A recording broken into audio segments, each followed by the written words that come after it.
Lipton Tea and Lipton Soup present Inner Sanctum Mysteries.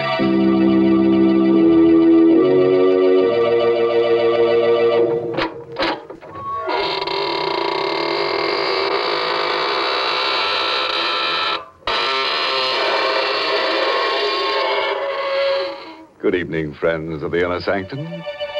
Here's your host at the creaking door.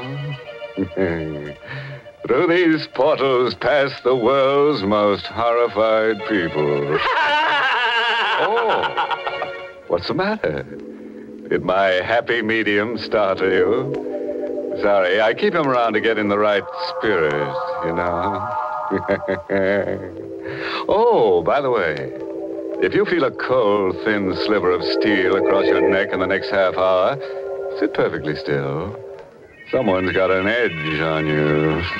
Gracious, Mr. Host, I'm afraid I'd have to move fast. Oh, Mary, you must sit still. You wouldn't want to lose your head. Well, I'll remember your advice, Mr. Host. But right now, I have some advice for our Lipton listeners. You know, a teapot can't talk. But if it could, I think it would tell you the same thing that I do about making tea. I think it would probably say, the most delicious tea is the tea with the most flavor. And I'll bet it would cast its vote, as so many folks do, for Lipton tea. Because Lipton's has that grand, brisk flavor, the flavor that's so different from other teas, the flavor that fills your cup with pleasure. You'll taste a world of tangy, full-bodied goodness in Lipton's. It's tea at its tastiest. So make that next pot of tea you brew at your house Lipton tea. And now here's a little tale of horror that speaks for itself. The Edge of Death. Written by Frederick Matho and starring Larry Haynes in the role of Ralph. We're going to tell you of a night Satan played a game of murder along a deserted strip of Manhattan's waterfront. For his sport, he chose two friends. For his victim, a woman. And the weapon he suggested he had long ago placed in the hands of another murderer. The weapon was a long, slender, graceful rapier, which first drew blood at the hand of Rasputin, the mad monk of Russia. Denton! Denton O'Brien! Open up! Denton! Ralph Vitkin. Well, come on in, man. What's the matter with you? You're soaked. No hat, no coat. Denton, you're my best friend, my only friend. You've got to help me. Well, I just got back from Chicago. I was going to drop over to your shop a little later. You got back too late. You could have helped me. No, it's too late. Well, what's the matter, Ralph? What have you done? Well, what's that in the package? Why, it's the antique sword I gave you when you were married. Ralph! Naked steel always looks different. Coated with blood. Ralph, you fool. You didn't... Yes. I just pierced a woman's heart with that rapier. About 15 minutes ago. Warned you about your temper ever since we were kids. You almost killed me once, do you remember? You warned me about my hobby, too. You said I had a psychosis. That's what we psychiatrists call it. Your unnatural love of steel blades, your worship of ancient weapons and tempered steel, it's off balance. There's nothing in the world more beautiful than a piece of true hand-forged steel. It's an art as old as man. Yes, I know. We've been over all that before, but now you're a murderer. And I want to know everything that happened. It's too late, Denton. I only came... Maybe I can dig something out of you that might help your defense. Now, Ralph, close your eyes. Close your eyes and let your mind wander. Tell me the first image you get. Tell me every detail, no matter what. I see the wedding. Here at your house. The guests have left. Ingrid is blonde and beautiful in white satin. She's standing beside me. And you come toward me with a package. Denton, oh, it was so good of you to make such a beautiful wedding for us.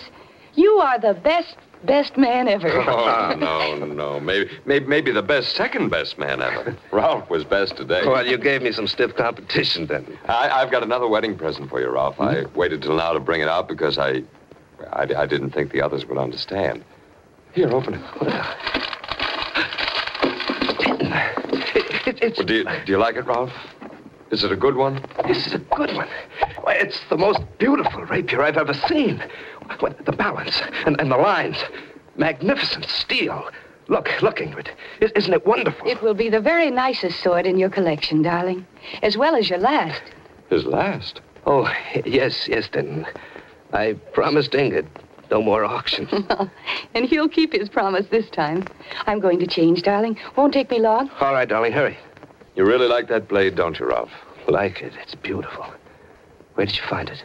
Well, I saw it yesterday in a small, junky antique shop in the village. Little Russian fellow runs it. Oh, did he tell you anything about the blade? I mean, where he got it? No, but he said it was Russian. He said the hilt was black lacquer on rosewood and the steel was superior. Ah, he said something there. He mumbled on about wanting to get rid of it before the full moon. Something about it being an evil thing. He claimed it once belonged to Rasputin, the mad monk of Russia. Say, I wonder if it did. I doubt it.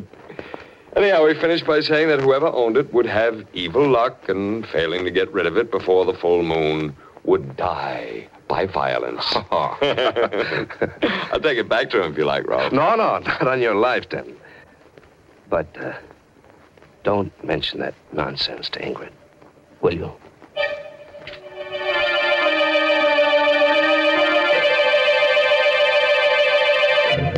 I remember all that myself, Ralph. I left for Chicago that night. Now, what's the next thing that comes to your mind as important? Well, about 3 weeks ago, I was working on some knives in the shop. Ingrid had left. I was alone. The shop door opened, and she was there. She? Who, Ralph? Stasha. She was beautiful. Tall. White as marble. Dressed in black. And beautiful. I beg your pardon. What did you say? Oh, I'm sorry. You said beautiful. There's no cause to be embarrassed. I have heard this said before. What can I do for you, Miss... Kasov. Stasia Kasov. You own something that I would like to buy. Oh, what is it? A rapier. A Russian rapier. I saw it in your window as I passed. It's not for sale. Oh, really? Are you sure? I will pay you well. Say, $100. Sorry. Very well.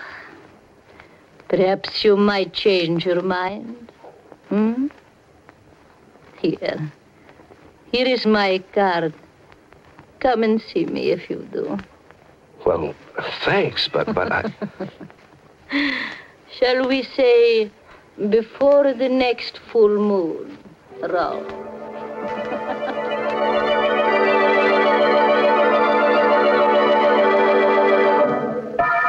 Ralph, if it weren't for that blood-stained rapier on the table, I'd say you were lying. How could this woman know your name or anything about the legend of the rapier? I know how. What happened then, Ralph? I've handled steel all my life. I've forged it, pounded it, tempered it, ground it to razor edge, and I've never cut myself. After Stasha left, I put the rapier to the stone. And as I worked, I kept seeing her eyes in the forge fire, glinting with evil beauty. Kept hearing her voice. Ralph, shall we say before the full moon? I turned suddenly to see if she was there, and I tripped. The rapier fell, and I fell against the upturned point. Ah! Go! Rolf, what's happened? Rolf! I'm all right. Pull it out. Straight out. Oh, no. No, I can't do that. All right, I'll do it then. I'll do it. Oh. Rolf, your arm is all blood. Oh, it's not bad. It just passed through the flesh. Call Dr. Burns. Oh, those stupid knives. Why don't you get rid of them? While Ingrid phoned, it crept over me the deadening certainty that my fate was tied to Stasha Kasov's. That death was lunging at us with Rasputin's rapier. And I was unarmed. I told Ingrid about the woman. I told her about Stasia's offer of $100 for the blade. I shouldn't have. And to turn down $100 for it, Ralph, that's the limit. Ingrid, I can't expect everyone to understand some things about my character, but I do expect you to try. I think I do understand, Ralph. I think you didn't want to sell that thing because you want that woman to come back. That was your first quarrel, Ralph? Yes. There were lots more. Things got worse. We quarreled a lot. It wasn't Ingrid's fault. I was changing. I kept thinking of Stasia. Her eyes mocked me. I tore up a card in anger, but I'd memorized the address. It was an old Dutch mansion on Litmus Street. I had to see her again. There was a light in the house. And oddly enough, the front door was open a bit. I rang a long time, but no one answered. I obeyed an impulse and walked in. There was a coal fire going in the high-ceiling living room. It cast dancing shadows on a life-sized oil painting above. A cold hand gripped my heart when I saw that painting. It was the painting of a man in a monk's habit. And his gnarled hand rested on the hilt of a jeweled rapier of exquisite beauty. Yes, the man in the picture is long dead. But his mad spirit is in this room. It laughs from within you, Rolf Wittkuhn. It has seized your body. Stasia.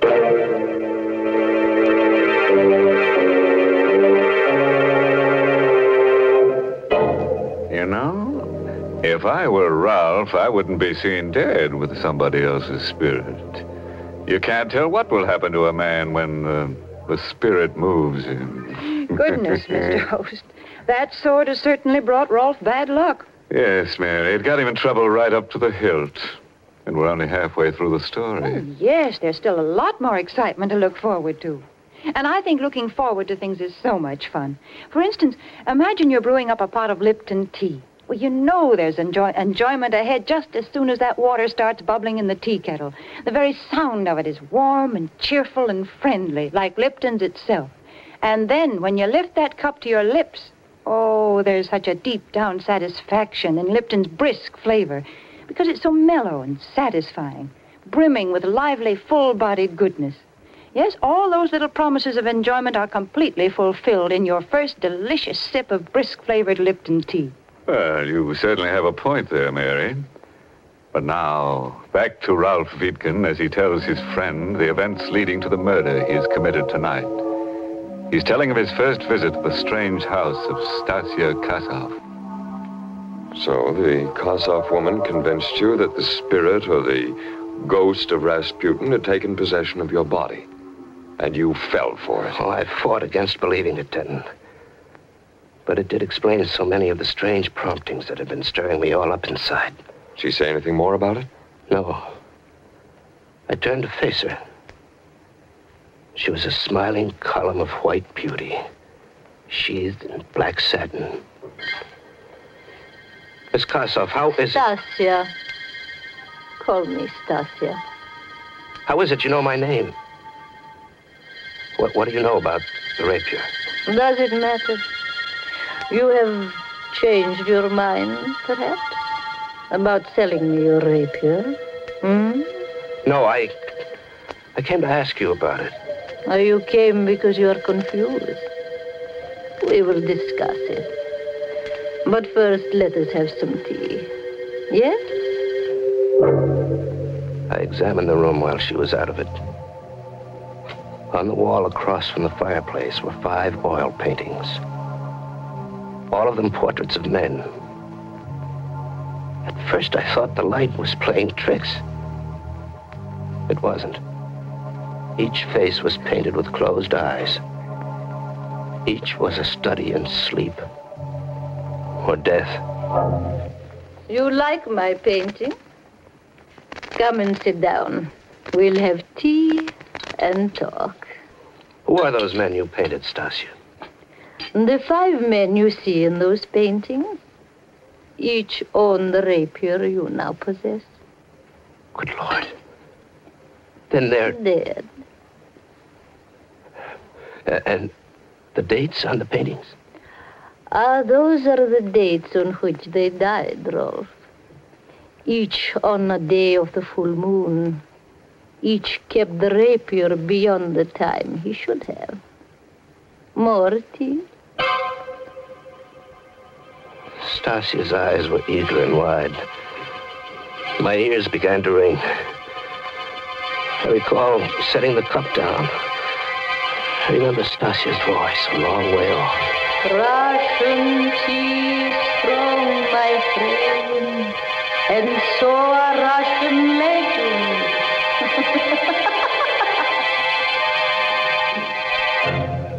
This is all so fantastic, Ralph. Are you sure it wasn't something you dreamed? Something I dreamed? No, she drugged me. It was no dream. Those portraits were no dream. The painting of Rasputin was no dream. They were there when I woke. Stasia was gone. The fire was out. My head ached. There was an easel near the lamp. It hadn't been there before. I shuffled toward it. There was a fresh painting on the easel. I stared at the face before me. Its eyes were closed in sleep. The face was mine. There was a date painted in it. It was January 15th. Why? Yes, that's tonight. I couldn't find Stasia, so I dashed out of the house, cursing like a madman. It was 4 a.m. when I reached home. Ingrid was waiting for me. She was crying. Rolf! Rolf, darling, where have you been? Why? What difference does it make? You've been to see that Kossoff woman. Yes, I've been to see that Kossoff woman. Oh. I had to. I'm losing my mind, Ingrid. Something's trying to kill me. That woman knows about it. She knows how and when it'll happen. And the funny thing is, I don't care anymore. I don't care. Rolf, where are you going? Back to the shop. Back to that cursed rapier. In the shop, I tried to reason the thing out. I was toying with the rapier. There was a tiny green speck on the black hilt. Idly, I picked at it with my thumbnail, and a chip of lacquer snapped off. The hilt was supposed to be wood. But here was what looked like a large emerald. My heart pounding, I chipped and picked at the lacquer until bit by bit I uncovered the most dazzling and richly wrought collection of jewels I'd ever seen. Set in solid gold were pearls, rubies, emeralds, and a magnificent star sapphire. This was the bejeweled blade that Rasputin held in his hand in Stasia's painting. This was Rasputin's rapier. I returned to Stasia's house. Like the first night, the door was ajar. Like the first night, I walked in. I walked into the living room. I looked about. Nothing had changed. Nothing, that is, except that mine was the 6th painting, now hung beside the others. And the easel already had a fresh canvas. Stasia was already painting a new portrait. The face was indistinct, but the date was clear. 1 lunar month from tonight. I gave up and walked home with the rapier under my arm. It was drizzling and foggy along the waterfront, and I was sick inside. I kept hearing Stasia's voice locked in my brain. Tonight is the last night you may own the rapier, Rolf. But there is a way out. A way out? How? There's no way out as long as either of us lives. There is a way out, Rolf. Kill her and come to me. Tonight is the night of the full moon, Rolf. If I own the rapier, you will be safe. Kill her, Rolf. Kill her and come to me. Somebody's following me. A woman. I could hear her high heels on the cobblestones. I'd just passed that little blind alley. You know, the one about a block away from my shop. I decided to trick her. I stopped short. I spun around and caught sight of a woman in black as she darted into the alley. It was Stasia. And there was no exit from that alley. I tiptoed to the entrance and leaped into its shadows. All I could see was a large, empty carton against the far wall. She had to be behind that. I gripped the jeweled handle of the rapier until it burned my hand. Only one searing thought in my tired mind. Stasia must die. I took a deep breath and drew the needle-pointed steel back, aimed at where I judged her heart to be, and thrust. Rolf! I drew the blade out, and her body slumped forward. I lit a match to see her face. But it wasn't Stasia Karsov I had killed. It was Ingrid. My wife. Ingrid.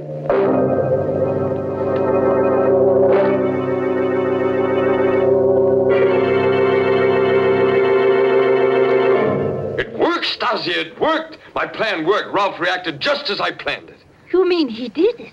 Killed A her? psychological masterpiece. He told me the whole story at my office 10 minutes ago. He killed her thinking it was you. And now that she is gone, you are happy. You will love me and forget her then. Oh, perfect, perfect. She picked that stupid fool instead of me. Now she's dead, and he'll die too. Oh, Denton, I'm so glad. I would do anything for you. Everything went like clockwork. This rapier I found in your attic, the legend I made up, the phony paintings of former owners, your flirtation, Yes. perfect, perfect. The perfect murder, I've done it. Did my acting please you, Denton? Oh, you were magnificent, but there's only one weakness to my plan, Stasia. What is it? When Ralph is picked up, there must be no way for anyone to find out that you and I know each other, Stasia. I know, and no one will know, darling. Ralph's fingerprints are still on this rapier. He'll be electrocuted for one murder. Might as well be for two. Denton! No!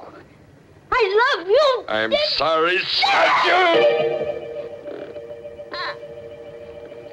I love you. Still. I will wait for you. Very neat stroke, Denton. Ralph! I heard everything you said, Denton. But I didn't have to, I knew. No, don't move. The gun is faster than the rapier. How did you know, Ralph? Something I said tonight? No. No, something I saw. Stasia loved you. The painting I saw on her easel tonight, the one I told you she'd begun, was your portrait. The only way I knew was because, as an artist, she was conscious of the scar on your forehead. She painted that in first. The scar you gave me as a kid. Oh, you've a lot more brains than I gave you credit for, but at least we'll burn together. Sorry, Denton, I'll have to decline that honor. Ralph! Ralph, am I too late? Ingrid! Ingrid, no, you're dead. Ralph! Everything you told me at my house tonight was a lie. No, Denton. Your plan almost worked. I told you the truth. Except for the part about murdering Ingrid. You should have studied psychiatry, Ralph. I did, Denton. I had a good teacher. You.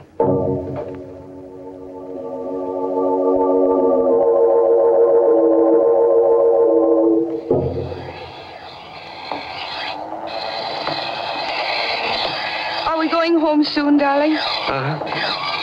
You seem so far away, Rolf. Is anything wrong? No. I've been thinking about Denton. Odd the way things turned out. He made up that story about the rapier and its belonging to Rasputin and its owners dying on the night of the full moon. You don't believe it, do you? No. But what he thought was a cheap blade turns out to be a priceless treasure. It matches the one Rasputin held in his hand in the painting. That was coincidence, darling. Come on, now put your work away. Let's go home. It's late. Mm-hmm. Such a beautiful night, Rolf. Let's walk home. All right. You know that painting Stasia started of Denton, the one that gave his plot away? Yes? It had a date on it. I wonder what ghostly hand guided her brush as she wrote that date. Why? The date she wrote was today's. But there's a full moon. And tonight was the night Denton was electrocuted.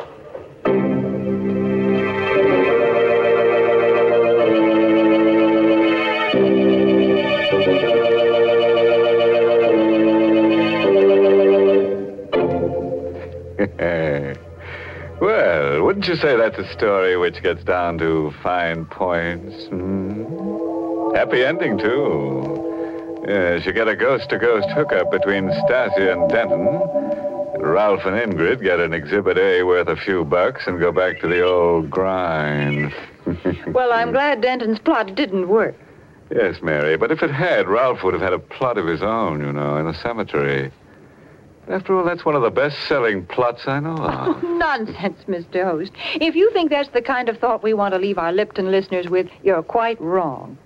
Here's a much better thought for folks to carry away with them. Tomorrow, when you visit the grocer's, get a package of Lipton tea. Buy it, try it, and see if you don't agree that Lipton's brisk flavor gives you extra enjoyment. Oh, yes, there's a great treat in store for you when you first taste Lipton's full-bodied, zestful goodness. Ask your grocer for a package of Lipton tea tomorrow.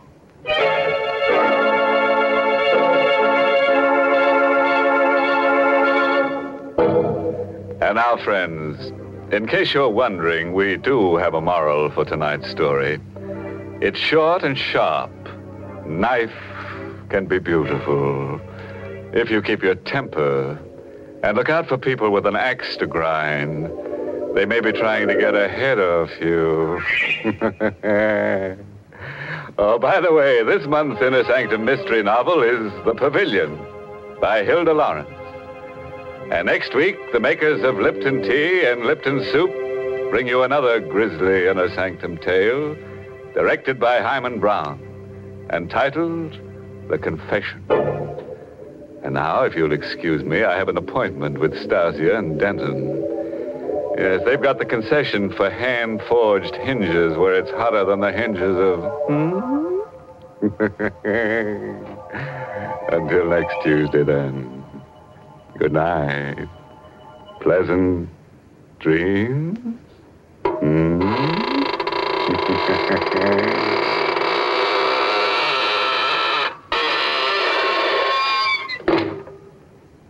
Got tomorrow's meal on your mind? Well, how about letting me make a suggestion? Now, here's a real menu masterpiece that the whole family will love. It's Lipton's Noodle Soup, a grand soup chock full of wonderful, fresh-cooked chickeny goodness. Lipton's Noodle Soup is prepared with ease, ready to please in just a few quick minutes. It's economical, too. It costs less and makes lots more than canned soups. So ask your grocer for Lipton's Noodle Soup Mix. And don't forget to tune in next Tuesday night for another Inner Sanctum mystery. This is CBS, the Columbia Broadcasting System.